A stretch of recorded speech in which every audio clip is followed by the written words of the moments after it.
कई बड़े तूफानी साधक होते हैं, एकदम सब छोड़कर दौड़ आएंगे, लेकिन वो 2-4 दिन से ज्यादा वो खेल चलता नहीं भाई।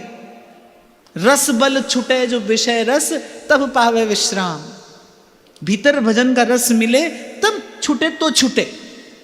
जो सब छोड़ छाड़ कर आ जाते हैं, एक बात गांठ बांध कर रख लेना, मैं बहुत दृढ़ता पूर्वक ये बात यहां पर कह रहा हूं, भाव और भरोसे से, जो आप छोड़ोगे आप उसे पुनः पकड़ोगे ही पकड़ोगे।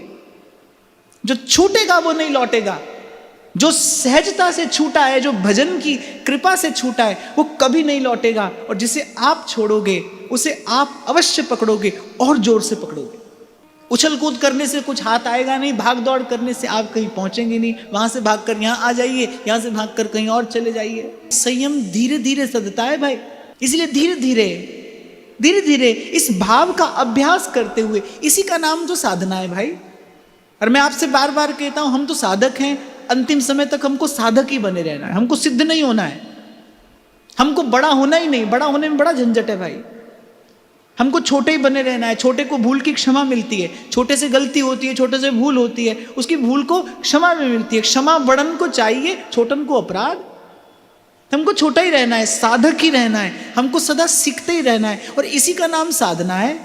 हमको रोज अभ्यास करना है, रोज प्रयास करना है। हमसे भूल होगी, बार बार होगी, पर मार्ग छोड़ना नहीं।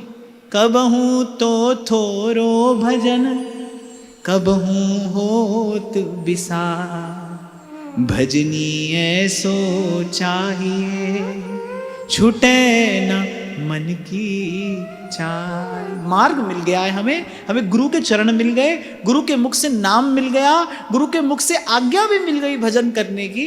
अब कभी थोड़ा भजन होगा, कभी बहुत भजन होगा, पर चलते रहना है। और फिर आपको स्मरण कराकर मैं आगे बढ़ूं, संयम साधना है, धीरे धीरे साधना है, धीरे धीरे, जैसे सधे तैसे ही दे दाई।